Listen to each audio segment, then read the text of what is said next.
यदि आप लोग मंत्र साधना करते हैं, तंत्र साधना करते हैं या किसी भी प्रकार की साधना कर रहे हैं सिद्धि प्राप्ति के लिए, और कई लोग साधना में शक्ति प्राप्त कर लिए हैं, सिद्धि प्राप्त कर लिए हैं, और कई लोगों के साथ में अच्छे अनुभव आते हैं। अभी तक आपके साथ अच्छे अनुभव आ रहे हैं तो अच्छी बात है, लेकिन आपको जानकारी के लिए बता दूं कि कई लोगों के साथ में ऐसा हुआ है और कई लोगों के साथ में इस नियम को पालन नहीं करने पर ऐसा होगा। तो जानिए क्या होने वाला है। कई लोग साधना सिद्धि करके या किसी भी देवी देवता की विशेष कृपा प्राप्त करके लोगों को कल्याण करते हैं, लोगों को भलाई करने का सोचते हैं और भलाई करते भी हैं, और कई लोगों का भलाई होता भी है, और भलाई करते करते वह अपना भलाई करना भूल जाते हैं, या कहूँ कि दूसरों को भलाई करते हैं और अपने घर में भलाई नहीं कर पाते। उनके घर में दिक्कत होता है तो कोई दूसरा आदमी आकर के ठीक करता है। एक प्रॉब्लम तो ये होती है, और दूसरा प्रॉब्लम ये होता है कि भलाई करते करते उनकी देवी, उनकी शक्ति, उनकी जो देव होते हैं जो मदद करते हैं विशेष रूप से, उनको जो हमेशा साथ रहते हैं, वो शक्ति नाराज होकर के कहाँ चले जाते हैं, न चले जाते कोई ठीक नहीं है। तो किसी न किसी गलती के कारण ही ऐसे शक्ति नाराज होते हैं। जिनकी विशेष कृपा आपके ऊपर होता है वह हमेशा आपको मदद करने की सोचता है, हमेशा आपको बताने की सोचता है, हमेशा आपको चेताने की सोचता है कि आपको बता करके आपको एक नई राह पर ले जाए, आपको एक नई रास्ता पर ले जाए, जिस रास्ते पर चल करके आप और शक्ति प्राप्त करोगे, और शक्ति प्राप्त करके लोगों का और कल्याण करोगे, और लोगों का भलाई होगा, और उनका भी तो नाम चलेगा, उनका भी और आपका भी। तो इस तरह के काम करते हैं तो कहीं न कहीं चूक होता है, जिसके वजह से शक्ति नाराज हो जाते हैं। कई लोग कहते हैं कि गुरुजी सतवन करा लेंगे, सतवत करा लेंगे, शक्ति से वचन ले लेंगे, प्रत्यक्ष रूप में वचन ले लेंगे, सपने में वचन दे देंगे, सामने आकर के दे देंगे, तो कहीं नहीं जाएंगे। ऐसा कुछ भी नहीं होता है। जिस दिन आपसे नाराज हो जाएगी शक्ति, उस दिन आपको छोड़ के चली जाएगी, क्योंकि आपकी जीवन जो है 70 साल 100 वर्ष से ज़्यादा कोई नहीं जी सकता, कोई भी नहीं जीता है। यदि आपको ज़्यादा जीने की शौक है तो आपकी शरीर ही आपके लिए भारी पड़ सकता है, और आप दूसरों को भलाई कर रहे हैं तो जिन शक्ति से भलाई करते हैं उन शक्ति का उम्र न जाने हजारों लाखों वर्ष का होगा, कितना होगा। हम तो इंसान हैं, आप भी इंसान हैं, ना आप जानते न मैं जानता हूँ, न आप देखे न मैं देखा हूँ।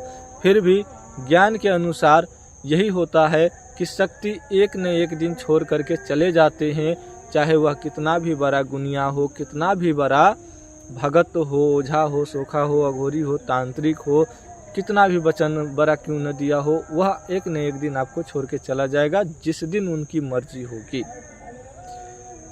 हाँ, आप लोगों का मन में एक सवाल होगा कि गुरुजी जो वृद्ध होते हैं, जो वृद्ध व्यक्ति होता है, बुजुर्ग होते हैं, वह गुनिया होते हैं, तांत्रिक होते हैं, या ओझा होते हैं, या घोरी होते हैं, तो उनके ऊपर शक्ति होते हैं, और जो शक्ति उनके ऊपर होते हैं वही शक्ति उनके साथ रहते हैं, और वह जिनको देते हैं शक्ति बुजुर्ग होने के बाद, मरने से पहले, वो शक्ति उसके साथ चल जाते हैं। तो होता यह है कि साथ छोड़ के जो जाते हैं वह अलग अलग से जो आकर के जुड़े होते हैं वही शक्ति छोड़ के जाते हैं। आपके घर की देव पितृ देवी देवता जो होते हैं वह तो साथ ही रहते हैं। कुछ शक्तियाँ जो होते हैं वह हमेशा आपके साथ रहते हैं, चाहे वह आपको वचन दे चाहे ना दे, चाहे किसी भी प्रकार की शक्ति हो, आपके साथ यदि रहना चाह रहे हैं तो रहेंगे ही। हाँ, अनेकों प्रकार की शक्ति के पीछे शक्ति होते हैं।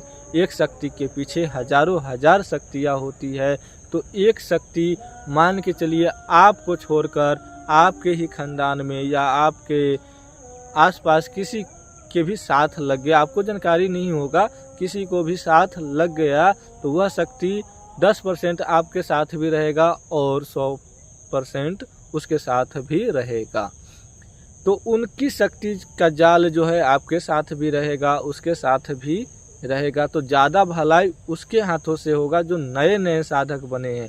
आपके हाथों भी होगा क्योंकि आपकी तजुर्बा ज़्यादा है और उनका शक्ति अभी नया नया है, तो ज़्यादा उत्पात मचाएंगे, जल्दी काम करके देगा और आप भी जल्दी काम करके दोगे।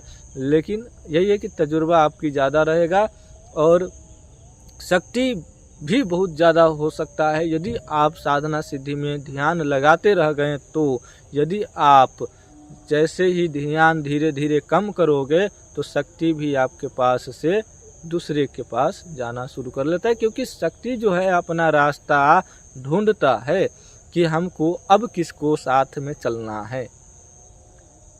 क्योंकि हम लोग तो ज़्यादा दिन नहीं झेलते ना, ज़्यादा दिन उन शक्ति को लेके नहीं चलते ना, हमेशा हम उन्हीं शक्ति को लेके थोड़ी चलेंगे। अब हमारी अभी बारी है, हम जब बुजुर्ग हो जाएंगे इसके बाद हमारा बेटा पोता के साथ में हो सकता है शक्ति लगेगा। जब हम बुजुर्ग हो जाएंगे तो वही शक्ति हमारी बेटा पोता के साथ में लग सकता है, ऑटोमेटिक लग जाएगा। ये लगाने की ज़रूरत नहीं होती, न देने की ज़रूरत होती है। शक्ति अपने लायक व्यक्ति खुद खोज लेता है। तो ये हमने और भी अलग तरह के ज्ञान इस वीडियो में दिए हैं, लेकिन हाँ, इस वीडियो का बनाने का मकसद यही था कि शक्ति आपको छोड़ करके क्यों चले जाते हैं। तो वजह आपको समझ में आ गया होगा। और किसी भी प्रकार की शक्ति किसी से लेना है, किसी भी बुजुर्ग ओझा भगत सोखा अगोरी तांत्रिक से लेना है, तो वह जब चाहे तब आपको कोई भी शक्ति प्रदान कर सकता है, किसी भी विधि विधान के साथ में प्रदान कर सकता है। आपके साथ वह शक्ति रहने लगेगा, चलने लगेगा और अनुभव भी होने लगेगा, क्योंकि उनका तजुर्बा है। आप कभी कभी यह प्रश्न करते हो कि गुरुजी शक्ति ट्रांसफ़र देने लेने का कोई विधि होगा, कोई विधान होगा, किस तरह से शक्ति जाएगा, किस तरह से शक्ति हमारे पास आएगा, किस तरह से मदद करेगा, क्या उनकी भोग लगेगा कि वह खुश रहे, क्या हम उसको दे कि वह हमारे को मदद करे, है ना। तो ये चीज़ें जो होती है यह वही बताते हैं जो आपको शक्ति देंगे, क्योंकि उन्हीं को पता है कि इन देवी को, इन देव को, इन शक्ति को ये सामान प्रसाद रूप में चढ़ेगा, उन शक्ति को चढ़ाया जाएगा और उन शक्ति को इन विधि से पूजा जाएगा। तभी वह शक्ति जो है आपके साथ रहेगा और आपको मदद करेगा। जो देंगे आपको ट्रांसफ़र वह बता देंगे पूरा विधि विधान कि इस तरह से इन शक्ति को कीजिएगा, तो वो शक्ति आपके साथ काम करेगा और आप जहाँ भी जाओगे वहाँ यह देवी जो है बराबर रहेगा। ठीक है, तो इस तरह से शक्ति ट्रांसफ़र होता है, न कि अंगूठी में, न ही किसी कड़ा में, न ही किसी यंत्र में। किसी भी प्रकार से कोई भी विधि विधान के साथ में शक्ति ट्रांसफ़र नहीं होता है। यह सिर्फ ठगने और कमाने का बहाना है। यदि आपको इसमें विश्वास है तो यही सही, लेकिन शक्ति ट्रांसफ़र मन ही मन दे दिया जाए तो भी चला जाता है, तो भी मदद करने लगता है। आपको जानकारी के लिए मैंने तो शक्ति ट्रांसफ़र के बारे में बताया है। यदि आपको समझ में आता है तो ज़रूर शक्ति ट्रांसफ़र लीजिएगा। तो किसी भी प्रकार की लोभ लालच में नहीं पड़िएगा, क्योंकि शक्ति ट्रांसफ़र लेने से पहले यदि आप लोभ लालच करते हैं तो हो सकता है वो शक्ति आपको कुछ दिन के बाद छोड़ दे। तो आज के दिन में जो वायरल चल रहा है वो ज़्यादा यही चलता है कि अंगूठी में शक्ति डाल के देगा तो वह काम करेगा, कड़ा में शक्ति डाल के देगा तो यह काम करेगा। वो शक्ति है और गुरु कैसे भी दे, शक्ति को जाना है और काम भी करना है। ठीक है, तो ये होती है, न कि किसी करा या अंगूठी में दिया जाता है। वह सब बहाना है, दिखाने के लिए है। इस चक्कर में आप लोग ना पड़े। यदि पढ़ना है तो सोच समझ के पढ़े, क्योंकि यह एक विधि है कि मान के चलिए कि अंगूठी दिए चाहे करा दिए, तो इस मार्फत आपको लगेगा, आपको मन के अंदर विश्वास जगेगा कि हाँ गुरुजी इन अंगूठी में शक्ति डाल के दिए हैं। ये मन का भाव है और कुछ नहीं है। यह वीडियो आप लोगों को अच्छा लगा तो आप अपने दोस्तों को भी शेयर कर दीजिएगा,